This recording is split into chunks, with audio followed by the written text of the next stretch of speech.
ઘણા વર્ષો પહેલા એક ગામમાં રામસિંહ નામે એક છોકરો હતો. તે ખૂબ જ ભલો, માયાળુ અને દેખાવડો હતો. આથી ગામના લોકોનો તે માનીતો થઈ ગયો હતો.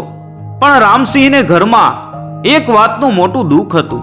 તેની સાવકી માં તેને હંમેશા મેણાટોણા માર્યા કરતી અને ઘરનું કામ કરાવ્યા કરતી. રામસિંહ હતો તો વિનય અને નમ્ર, એટલે તે ક્યારેય માની સામે થતો નહીં, પણ મનમાં ને મનમાં અકળાયા કરતો. છેવટે એણે ઘર છોડીને ચાલ્યા જવાનું નક્કી કર્યું. ધીમે ધીમે કોઈનું ધ્યાન ન જાય એ રીતે પોતાનો સામાન ભેગો કરવા માંડ્યો. સામાનમાં બીજું તો શું હોય, એક પોટલીમાં થોડા કપડાં બાંધી લીધા અને વાટ ખર્ચી માટે થોડા રૂપિયા સાથે લઈ લીધા. પોતે ઘર છોડીને ચાલ્યો જવાનો છે એ વાતની કોઈને ખબર પડી ન જાય એની રામસિંહે પૂરેપૂરી તકેદારી રાખી. પણ રામસિંહને લાગ્યું કે ઘર છોડતા પહેલા એ વાત કોઈને નહીં તો છેવટે પોતાના ગુરુને તો કરવી જ જોઈએ. આજ સુધી જિંદગીમાં બધા મહત્વના નિર્ણયો રામસિંહે ગુરુને પૂછીને જ લીધા હતા. આથી ઘર છોડવાની આગલી સાંજે એ પોતાના ગુરુ પાસે જઈ અને બે હાથ જોડી અને ઊભો રહ્યો. ગુરુની આસપાસ બે ચાર શિષ્યો બેઠા હતા. ગુરુએ રામસિંહને પણ બેસવા ઈશારો કર્યો. થોડી વાર બેઠા પછી રામસિંહે ગુરુને કહ્યું, મારે બે ઘડી આપની સાથે વાત કરવી છે. આ સાંભળી ગુરુએ શિષ્યોને જવા માટે ઈશારો કર્યો. તેઓ ગયા પછી રામસિંહે ઘર છોડી અને ચાલ્યા જવાના પોતાના નિર્ણયની વાત ગુરુને કરી. આ સાંભળી ગુરુએ કહ્યું, બેટા, તું આ રીતે તારું ઘર છોડીને ચાલ્યો જાય તે ઠીક નથી. પરદેશ જઈ અને મિષ્ટાન પકવાન ખાવા એના કરતા પોતાને ઘેર રહી અને સૂકો રોટલો ખાવો તે બહેતર છે. મારું માન તો હજી ઘર છોડી અને ચાલ્યા જવાની વાત પડતી મૂક. પણ રામસિંહ પોતાના નિર્ણયમાં મક્કમ હતો.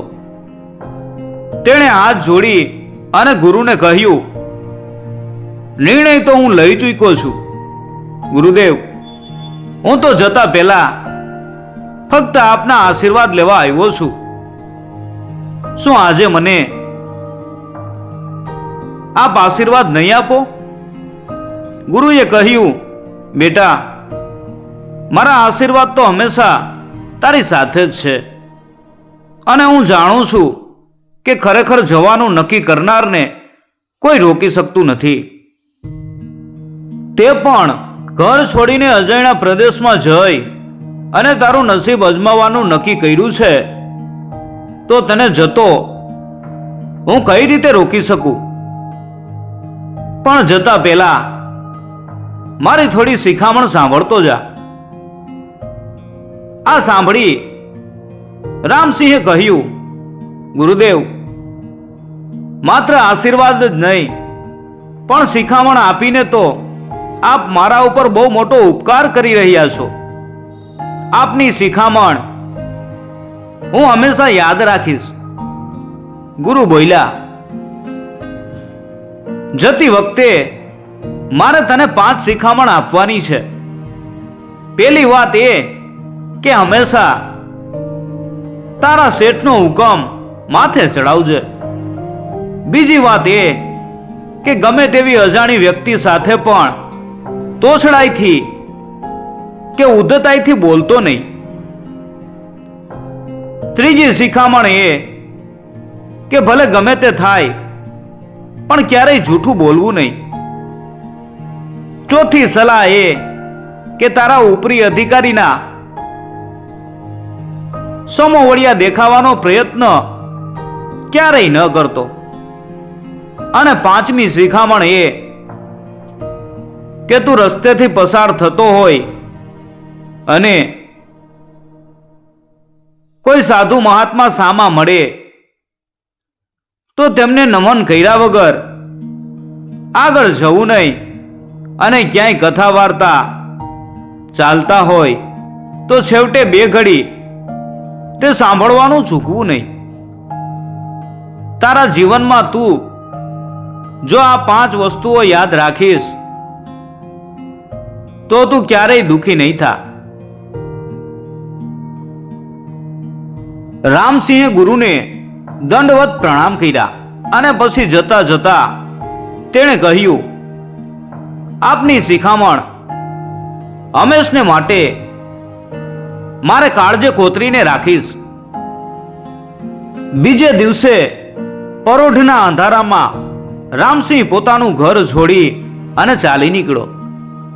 ઘણા દિવસો સુધી ચાલ્યા પછી તે એક મોટા શહેરમાં આવી પહોંચ્યો. ઘર છોડતી વખતે સાથે લીધેલા પૈસા ખૂટી ગયા હતા, એટલે હવે વધુ આગળ મુસાફરી થઈ શકે એમ નહોતી. આથી રામસિંહે વિચાર્યું કે હવે તો આ શહેરમાં જ રહી જાઓ, નાનું મોટું કંઈક કામ મળી જાય તો થોડાક પૈસા કમાઈ લઉં. આમ વિચારી તે ચાલતો ચાલતો શહેરના બજારમાં આવી પહોંચ્યો. એક દુકાનમાં ઘઉં ચોખા અને કઠોળની ગુણીની ગુણી ખડકાયેલી હતી. દુકાનના થડા ઉપર એક શેઠ બેઠો બેઠો સોનામોરો ગણી રહ્યો હતો.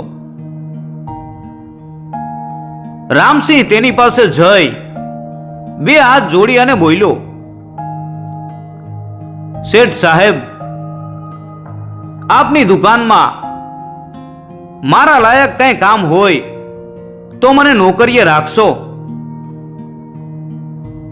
શેઠ 2 ઘડી રામસિંહને ધારી ધારીને જોઈ રહ્યા. કોઈની પણ આંખમાં વસી જાય એવો કૂટડો જુવાન સામે ઊભો તો. શેઠે કહ્યું, ભાઈ, મારી દુકાનમાં તો બહુ તો અનાજની ગુણીઓ ઉપાડવાનું કામ મળે, પણ એ કામ તારા લાયક નથી. તને જોતા જ લાગે છે કે તું કોઈ સારા કુટુંબનો યુવાન છે. આ ગામના વજીરને હું સારી રીતે ઓળખું છું. તેઓ મને કહેતા હતા કે તેમને એક નોકરની જરૂર છે. હું તને વજીર ઉપર ચિઠ્ઠી લખી આપું છું. તું ત્યાં જઈ અને તારું નસીબ અજમાવી જો. ચિઠ્ઠી લઈ અને રામસિંહ તો ઉપડો વજીર પાસે.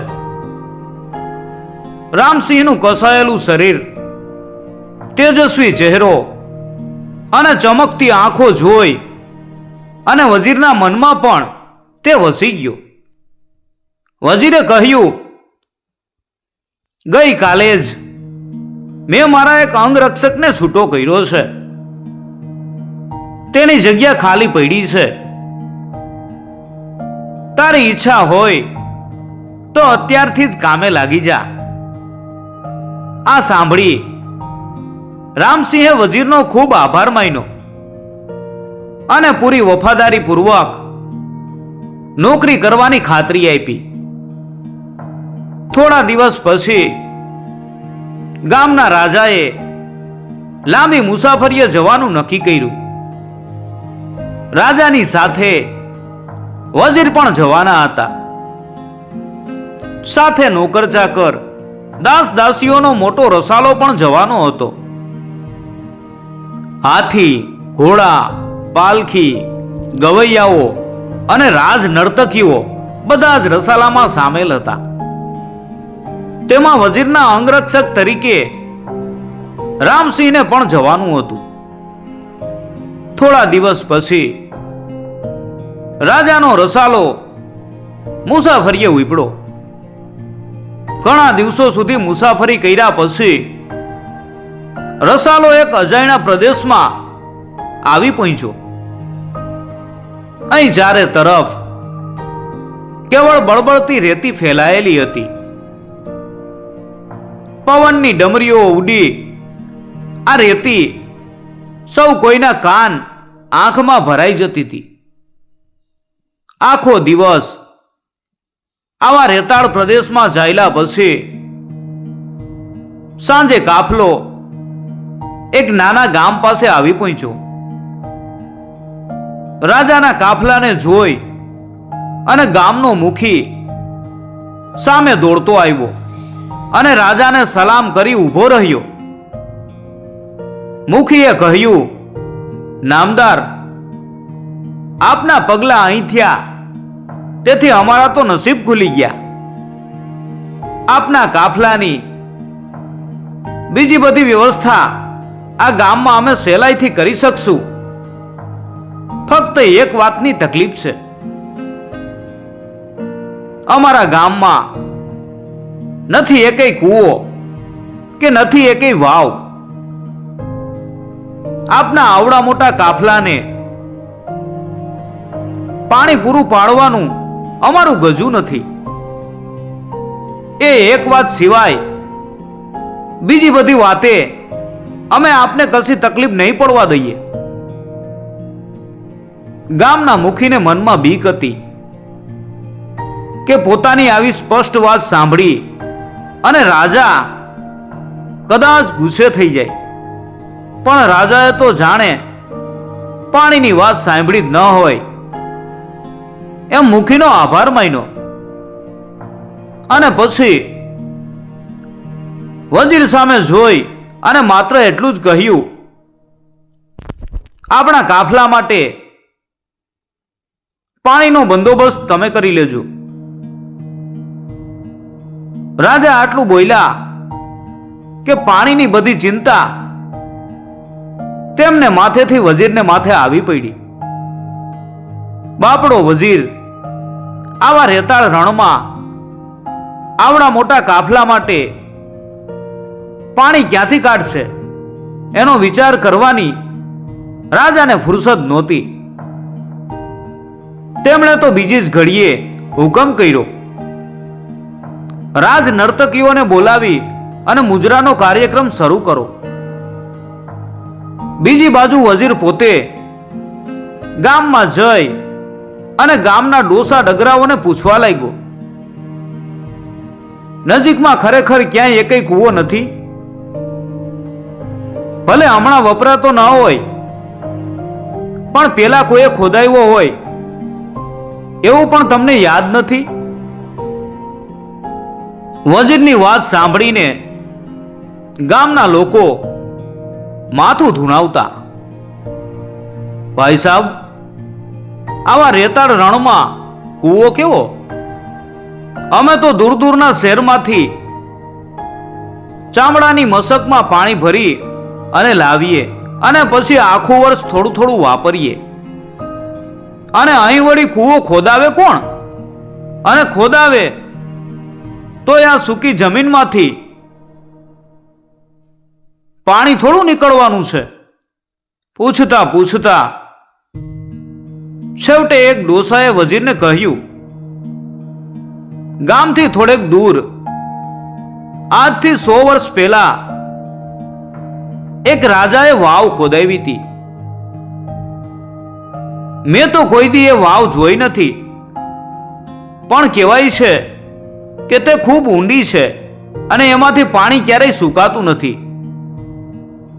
વાવથી થોડે દૂર એક ભોયરું છે. એ ભોયરાના પગથિયા બરાબર વાવના પાણી પાસે પૂરા થાય છે. પણ ગામના કોઈ માણસે આપને આ વાવ વિશે વાત ન કરી, કારણ કે બધા ત્યાં જતા ડરે છે. લોકો માને છે કે વાવમાં ભૂત થાય છે અને ત્યાં જનારને તે ભરખી જાય છે. લોકો તો માને છે કે માણસ એ ભોયરાના પગથિયા ઉતરી શકે છે પણ ચડી શકતો નથી, એટલે કોઈ ત્યાં જવાની હિંમત કરતું નથી. આ વાત સાંભળી અને થોડી વાર તો વજીર પોતાની સફેદ દાઢી ખંજવાળતા રહ્યા. તેઓ કંઈક ઊંડા વિચારમાં ડૂબ્યા હોય એમ લાગ્યું.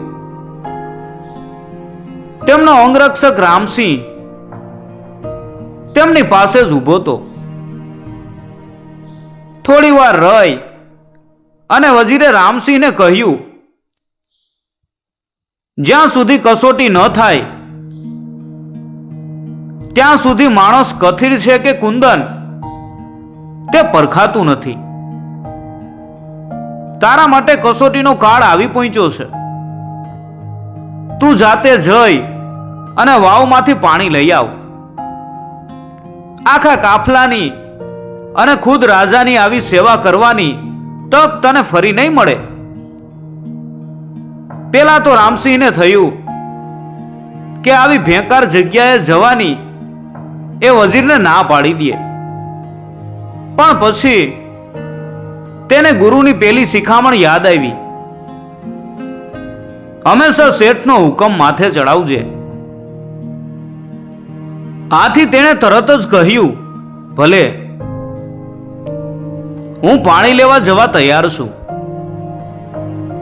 પછી તેણે ત્રાંબાની 2 મોટી કોઠીઓ ખચ્ચર ઉપર બાંધી બીજા 2 ઘડા પોતાને ખંભે ઉપાડ્યા. ગામમાંથી એક છોકરાને રસ્તો બતાવવા સાથે લીધો. ચાલતા ચાલતા થોડી વારે તેઓ એક ખંડેર પાસે આવી પહોંચ્યા.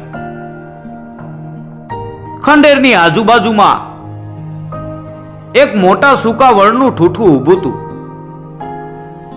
છોકરાએ કહ્યું, આ વડના થડની બખોલમાંથી ભોંયરું શરૂ થાય છે.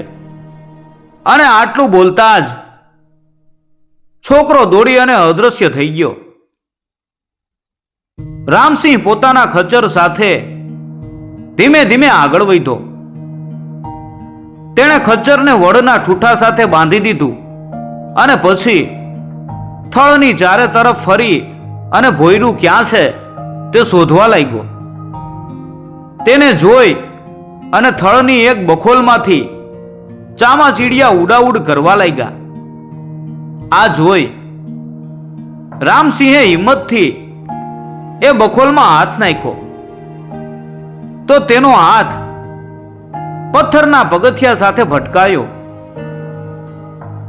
આથી 2 નાના ઘડા ખભા ઉપર બાંધી તરત જ રામસિંહ એ બખોલમાં ઉતર્યો. 2-4 પગથિયા ઉતર્યા પછી ખૂબ મોટું ભોંયરું હાથમાં રાખેલી મીણબત્તીને અજવાળે નજરે પડવા લાગ્યું. રામસિંહ હિંમતથી પગથિયા ઉતરવા લાગ્યો. ભોંયરામાં સુનકાર છવાયો હતો. માત્ર રામસિંહના પગલાનો પડઘો ઉઠી અને સમી જતો હતો. એવામાં એક ઘડો રામસિંહના ખભા પરથી એકાએક નીચે પડ્યો. તે પથ્થર સાથે અથડાતા એવો તો મોટો અવાજ થયો કે તેથી ચોકી અને રામસિંહ 2 ડગલા પાછળ હટી ગયો. પણ પછી શું થયું છે એનો ખ્યાલ આવતા તે ફરી હિંમતપૂર્વક આગળ વધ્યો. પેલા તો તેણે પોતાનું મોઢું નિરાતે પાણીથી ધોયું. પછી બંને ઘડા તેણે ભરી માંડ 2 પગથિયા ચડ્યો હશે ત્યાં તેને ખ્યાલ આવ્યો કે સામે કોઈક રસ્તો રોકીને ઊભું છે. મીણબત્તીના આછા અજવાળામાં તેણે જોયું તો માથા વગરના એક પિચાસના હાથમાં ખોપરી હતી અને બીજા હાથમાં ખંજર હતું. રામસિંહને જોઈ અને પિશાચે પૂછ્યું, અરે ઓ કાળા માથાના માનવી, મારી આ રૂપાળી અને ગુણવાન વહુ વિશે તારું શું માનવું છે? આમ કહી તેણે પોતાના હાથમાંની ખોપરી રામસિંહની આંખો સામે ધરી. બન્યું હતું એવું કે ગામનો એક માણસ પોતાની પત્નીને ખૂબ ચાહતો હતો. તેની પત્ની પણ અતિ દેખાવડી અને ગુણવાન. પણ એક દિવસ અચાનક જ સાપ કરડવાથી તે મરી ગઈ. પણ તેનો પતિ જરાય માની નહોતો શકતો કે પોતાની પત્ની હવે આ દુનિયામાં નથી. તેણે પત્નીની ખોપરી પોતાની પાસે હંમેશના માટે રાખી લીધી હતી. પત્ની વગરની દુનિયા તેને જોવા જેવી લાગતી નહોતી. એટલે તેણે મોઢા ઉપર કાળો બુરખો ઢાંકી દીધો હતો. ઉજ્જળ ભોયરાના પગથિયા ઉપર તે પોતાની જિંદગી વિતાવતો હતો. આ બધી વાતની રામસિંહને ખબર નહોતી. પણ બરાબર આ જ વખતે તેને ગુરુની બીજી શિખામણ યાદ આવી કે ગમે તેવી અજાણી વ્યક્તિ સાથે પણ તોછડાઈ કે ઉદ્ધતાઈથી બોલવું નહીં. આથી તેણે કહ્યું, આવી સુંદર પત્ની આપને મળી તે ખરેખર આપનું સદભાગ્ય.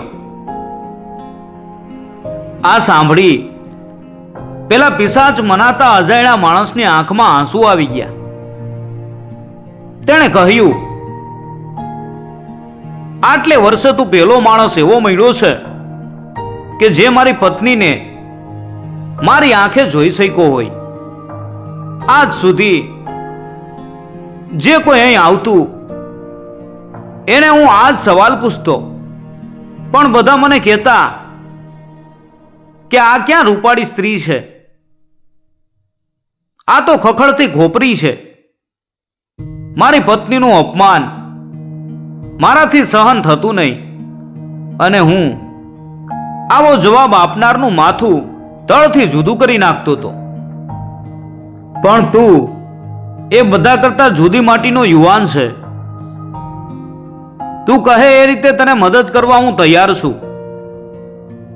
પછી તેણે પોતાના હાથમાંની ખોપરી ખૂબ નાજુકાઈથી એક બાજુ મૂકી અને પછી પાણી ભરેલા ઘડા ભોયરાના મથાળા સુધી ઝડપભેર પહોંચાડવા લાગ્યો. રામસિંહ આ ઘડાનું પાણી તાંબાની કોઠીઓમાં ઠાલવતો ગયો. થોડી વારમાં બંને કોઠીઓ પાણીથી છલોછલ ભરાઈ ગઈ. પછી તેણે રામસિંહને કહ્યું, હું તારા પર ખુશ થયો છું. તું માગીશ તે ગમે તે એક વસ્તુ તને આપવા તૈયાર છું. વર્ષો પહેલાના રાજાઓએ દાટેલો ખજાનો ક્યાં છે એની મને ખબર છે. તું કહે તો એ જગ્યા તને બતાવું. પણ આ સાંભળી રામસિંહે પોતાનું માથું ધૂણાયું. થોડીક વાર પછી તે ધીમેથી બોલ્યો, તમે જો મારા પર ખુશ હો તો મારી એક વાત માનો. વાવ તરફ જતા આ ભોયરામાં રહેવાનું તમે આજથી છોડી દો. ગામની નજીક આટલું બધું પાણી હોવા છતાં તમારી બીકના કારણે ગામ લોકો અહીં આવતા નથી. રામસિંહની આ વાત સાંભળી ફરી પેલા માણસની આંખમાં આંસુ આવ્યા. તેણે કહ્યું, તું માત્ર નમ્ર નથી, સાચો સજ્જન પણ છે. કારણ કે તું તારા પોતાના સુખનો નહીં પણ બીજાના સુખનો પેલો વિચાર કરે છે. હું આજથી જ આ ભોયરામાં રહેવાનું છોડી દઉં છું. માત્ર મને એકવાર ભોયરામાં પાછા જઈ અને મારી પત્નીની ખોપરી લઈ આવવા દે. ખચ્ચર પર પાણીથી ભરેલી કોઠીઓ લઈ અને રામસિંહ રાજાના પડાવ પાસે આવી પહોંચ્યો. ત્યારે તેને પાછો આવેલો જોઈ અને સૌના આનંદનો પાર રહ્યો નહીં. રામસિંહે ગામ લોકોને બીજી કશી વાત ન કરતા માત્ર એટલું જ કહ્યું, એ વાવમાં ભૂત કશું જ નથી. કાલથી તમે સૌ પણ ત્યાં પાણી લેવા જજો. કોઈને ઊની આંચ નહીં આવે. જ્યારે રાજાને રામસિંહના પરાક્રમની ખબર પડી ત્યારે તે ખૂબ ખુશ થયો. તેણે વજીરને હુકમ કર્યો કે હવેથી રામસિંહે વજીરને બદલે ખુદ રાજાના અંગરક્ષક તરીકે કામ કરવું. આથી હવે રામસિંહ ખુદ રાજાનો અંગરક્ષક બન્યો. ગુરુની ત્રીજી શિખામણ પ્રમાણે રામસિંહ હંમેશા સાચું બોલતો અને વફાદારી પૂર્વક રાજાની સેવા કરતો. આથી રાજા તેના પર હંમેશા ખુશ રહેતો. ધીમે ધીમે અંગરક્ષકમાંથી રાજાએ તેને પોતાનો અંગત કારભારી અને પછી દરબારી ખજાનચી બનાવ્યો. હવે દરબારમાં રામસિંહનો માન મોભો ઘણો વધી ગયો, પણ સત્તાની સાથે જવાબદારી પણ જોડાયેલી જ હોય છે. રાજાનો નાનો ભાઈ રાજાની ખૂબ ઈર્ષા કરતો અને રાજાને કોઈને કોઈ રીતે સતાવવાની તરકીબ શોધ્યા કરતો. તેને થયું કે જો દરબારી ખજાનચીને ફોડી શકાય તો ધીમે ધીમે રાજાની બધી મિલકત પોતાના હાથમાં આવી જાય. આથી તેણે રામસિંહને જાત જાતની લાલચો બતાવી તેની ખુશામત કરવા લાગ્યો. પોતાની દીકરીના રામસિંહ સાથે લગ્ન કરવાની દરખાસ્ત પણ તેણે મૂકી. પણ રામસિંહને ગુરુની ચોથી શિખામણ બરાબર યાદ હતી. ઉપરી અધિકારીના સમોવડિયા દેખાવાનો પ્રયત્ન ન કરવો. આથી તેણે રાજાના ભાઈ ધનસેનની બધી દરખાસ્ત નકારી કાઢી.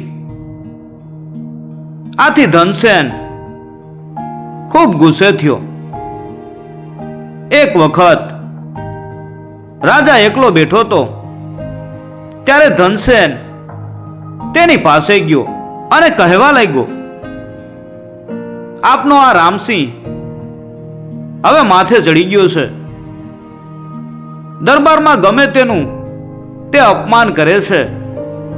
એટલું જ નહીં, હવે તો ખુદ આપના વિશે પણ તે ઘસાતું બોલે છે. રામસિંહની નજર હવે આપની મોટી કુંવરી પર મંડાઈ છે. રાજકુટુંબનું આવું અપમાન મારાથી સહન કરી શકાય એમ નથી. એટલે જ હું આપને ચેતવવા આવ્યો છું. આ સાંભળી રાજા તો રાતો ચોળ થઈ ગયો.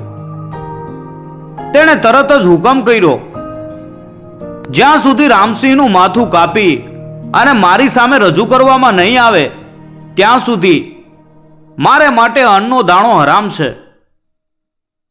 એટલું જ નહીં, ધનસેન અને મારી પુત્રી પણ ત્યાં સુધી ખાશે પીશે નહીં. આ સાંભળી ધનસેને કહ્યું, મહારાજ, આપે પ્રતિજ્ઞા લીધી તે તો સારું કર્યું, પણ એક વાતનું ધ્યાન રાખવું પડશે. દરબારમાં કોઈને ખબર પડી જશે કે આપના હુકમથી રામસિંહનું માથું ઉતારી લેવામાં આવ્યું છે તો દરબારમાં નાહકની ચળબળ થશે અને સાથે કુંવરીબાનું નામ પણ વગોવાશે. એના કરતા આપણે સાપ મરે અને લાઠી પણ ભાંગે નહીં એવો કોઈ ઉપાય શોધવો જોઈએ. આ સાંભળી રાજાએ તરત જ પોતાના સેનાપતિને બોલાવ્યો અને કહ્યું, ગામથી થોડે દૂર એક મિનારો બંધાઈ છે. તેની ચારે બાજુ હથિયારબંધ સૈનિકોનો ચોકી પહેરો 24 કલાક રહે તેવી વ્યવસ્થા આજથી જ કરો.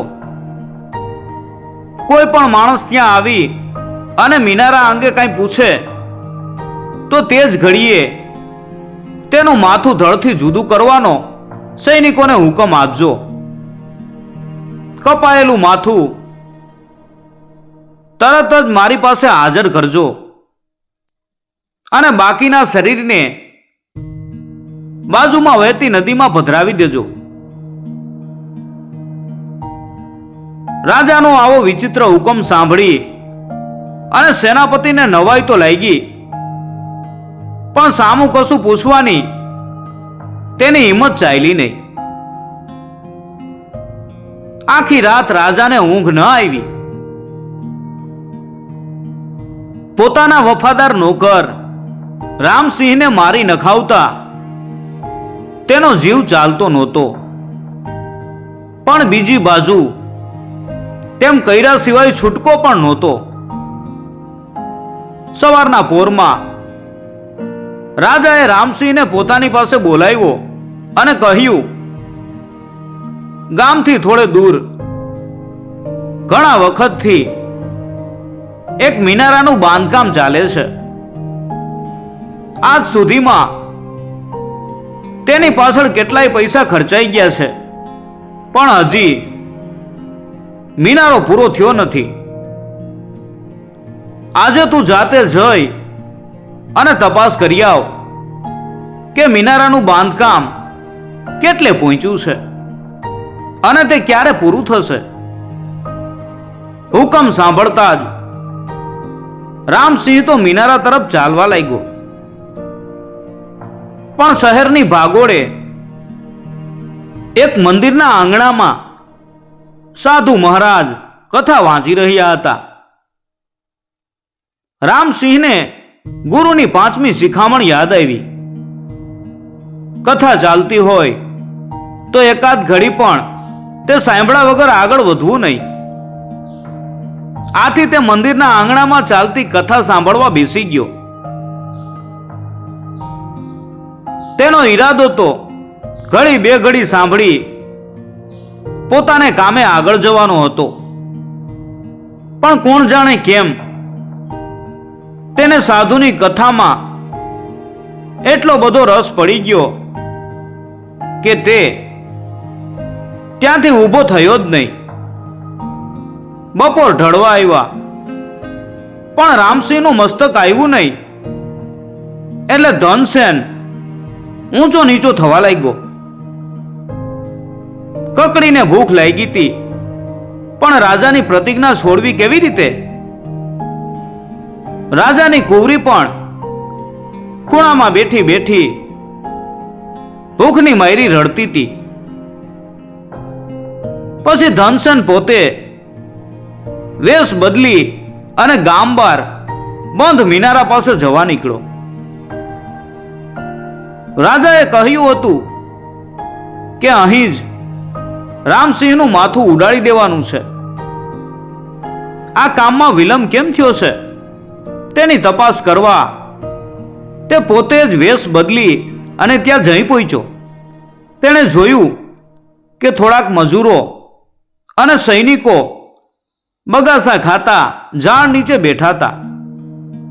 પોતે વેશ પલટો કર્યો છે એ વાત ધનસેન ભૂલી ગયો.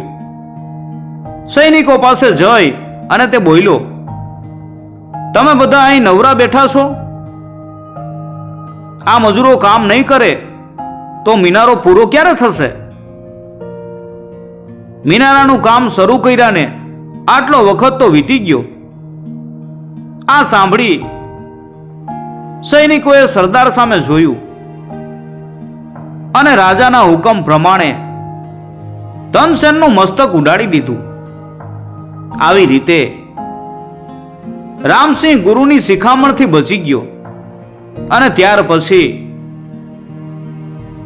રાજાને ધનસેનના કપટની ખબર પડી અને રામસિંહનો રાજાના દરબારમાં માન મોભો પણ વધી ગયો.